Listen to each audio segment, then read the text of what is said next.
మా అక్కలు మా సోదరులు ఈ గ్రౌండ్ పిక్కటిల్లేలా నాగార్జున కాలేజ్ గ్రౌండే కాదు అవతలి సైడ్ నుంచి ఆ పక్క రహదారుల మీద వేలాదిగా నిలబడి జేజేలు పలుకుతున్న ఆ ప్రజలు చెప్పుతున్నారు, మిమ్మల్ని ఉప్పు పాతర వేసినాం, మళ్ళా మిమ్మల్ని మొక్క కూడా మొలవనీయమని నల్గొండ జిల్లా ప్రజలు చెప్తున్నారు. నేను నడుచుకుంటూ వస్తున్నప్పుడు కొంతమంది యువకులు వచ్చి, అన్నా తులసి వనంలో గంజాయి మొక్కలాగా గా సూర్యాపేటలో ఒకడు జానెడోడు మిగిలిండు, ఆ జానెడును కూడా మళ్ళా మొలవనీయం, మా ఎంకన్న మీద 3 అడుగులు ఎగురుతుండు, మళ్ళసారి చూసుకుంటామని వచ్చి యువకులు సూర్యాపేట వాళ్ళు నాకు చెప్పారు.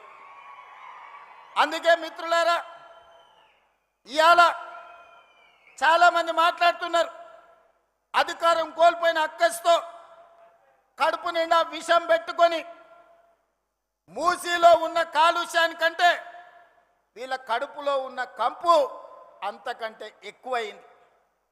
కాంగ్రెస్ ఏం చేసిందని నన్ను అడుగుతున్నారు.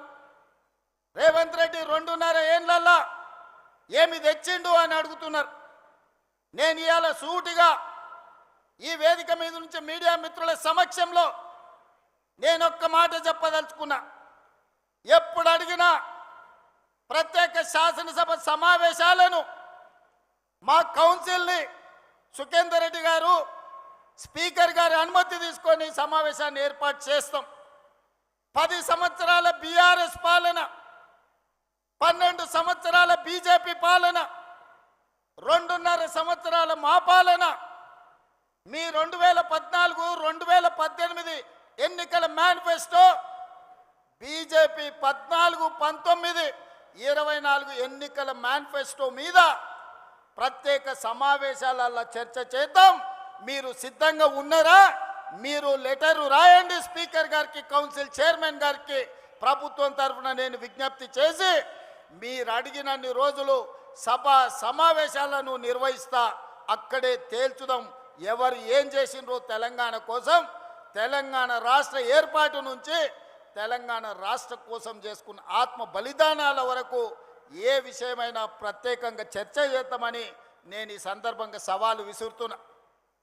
ఇవాళ 10 ఏళ్లలో మీరు, నేను మా అక్కలు మా ఆడబిడ్డలు ఈడు ఉన్నారు, పాలపిట్టలు ఎక్కువ ఉన్నారు, మా అక్కలందరూ ఈడ కళ్ళకు కనిపిస్తున్నారు మంచిగా. వస్తుంటే ఆడ కూడా వేలాది మంది మా ఆడబిడ్డలు పాలపిట్ట చీర కట్టుకొని వస్తే పండుగ పూట నేను పెట్టిన చీర సారెలాక భావించి మా అక్కలందరూ మా సోదరుడు వస్తున్నాడు కలవాలే, చూడాలే, మా సోదరుడికి అండగా నిలబడాలి అని మా అక్కలు ఈడు వచ్చిండ్రు. ఇవాళ మా అక్కల సాక్షిగా నేను అడగదలుచుకున్నా, 5 సంవత్సరాలు నీ మంత్రివర్గంలో ఒక ఆడబిడ్డకు కూడా మంత్రి ఇవ్వలేదు కదా, మా అక్కలు మర్చిపోయినరా అని అనుకుంటున్నారా? ఆనాడు పేదవాడి గుర్తింపే రేషన్ కార్డు. 10 ఏళ్లల్లో పేదవాళ్లకు రేషన్ కార్డులు మీరు ఇవ్వకపోతే ఉత్తమ్ కుమార్ రెడ్డి గారు పౌర సరఫరాల శాఖ మంత్రిగా బాధ్యత తీసుకున్న తర్వాత లక్షలాది తెలంగాణలో ఉండే పేదవాళ్లకు రేషన్ కార్డులు ఇచ్చిన మాట వాస్తవం కదా? మా అక్కలకు తెలియదా? ఈడున్న పాత్రికేయ మిత్రులకు ఈ వార్త రాలేదా? పేదలకు ఆనాడు దొడ్డు బియ్యం ఇస్తే ఆ దొడ్డు బియ్యం బర్లకు దానబెట్టే పరిస్థితి. ఎప్పుడన్నా సంటి పిల్లలకు బుక్కెడు బువ్వ మా అక్కలు వండిపెట్టారు ఆ దొడ్డు బియ్యం అని నేను అడుగుతున్నా.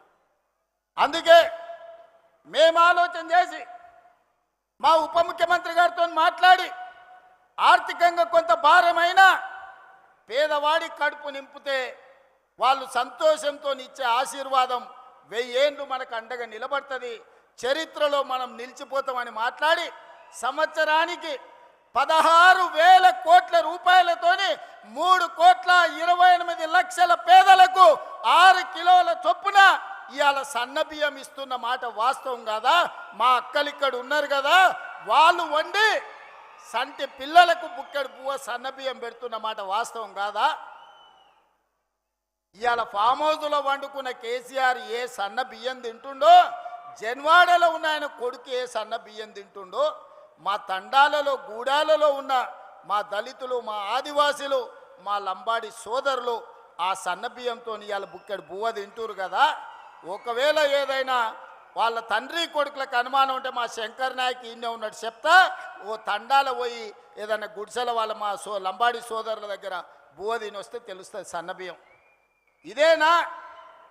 రేషన్ కార్డే కాదు, సన్నబియ్యమే కాదు, పేదవాడి ఆత్మ గౌరవమే ఇందిరమ్మ ఇల్లు.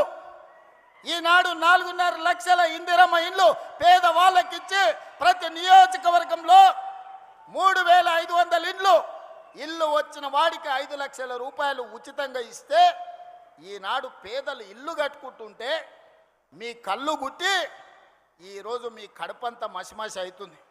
మీరు 1000 ఎకరాలలో గజ్వేల్లో ఫామ్ హౌస్ కట్టుకోవచ్చు, 100 ఎకరాలలో కొడుకు జన్వాడలో ఫామ్ హౌస్ కట్టుకోవచ్చు, అల్లుడు మోయినాబాద్లో 50 ఎకరాలలో ఫామ్ హౌస్ కట్టుకోవచ్చు, శంకర్పల్లిలో బిడ్డ 25 ఎకరాలలో ఫామ్ హౌస్ కట్టుకోవచ్చు. మీరు మాత్రం ఎకరాల కొద్దీ 100 కోట్లు పెట్టి ఫామ్ హౌజులు కట్టుకోవచ్చు. ఈ పేదోడికి 5 లక్షల రూపాయలు ఇందిరమ్మ ఇల్లు ఇస్తే మీ కడుపు మంట ఏందని నేను అడుగుతున్నా. నిజంగానే మీరు ఆనాడు ధనిక రాష్ట్రం ఉన్నప్పుడు పేదోళ్ళకి ఇల్లు ఇచ్చుంటే సంవత్సరానికి 2 లక్షల ఇల్లు కట్టినా 10 ఏళ్లలో 20 లక్షల పేదోళ్ళు ఇంటి వాళ్ళు అయ్యేటోళ్ళు, ఆత్మగౌరవంతో బతికేటోళ్ళు. ఒక్క రోజైనా పేదోడికి ఇల్లు ఇవ్వాలన్న సోయి మీకున్నదా? మీ భవంతులు, మీ బంగళాలు, మీ గడీలు, మీ ఫామ్ హౌజుల గురించే మీరు కలలు కన్నారు తప్ప పేదోడి కలల సాకారం ఇందిరమ్మ ఇల్లు ఇవ్వాలని ఎన్నడన్నా తండ్రి కొడుకు అల్లుడికి ఆలోచన వచ్చిందా? ఆ పేదవాడి ఇంట్లో రైతులకు 24 గంటల ఉచిత కరెంట్ ఇస్తే భూమి ఉన్నోళ్ళకే లాభం. మరి భూమి లేని నిరుపేదలు మున్సిపాలిటీలలో, పట్టణాలలో, హైదరాబాదు నగరంలో జీవించే పేదలకు ఏం ప్రయోజనమని పాదయాత్రలో అడిగితే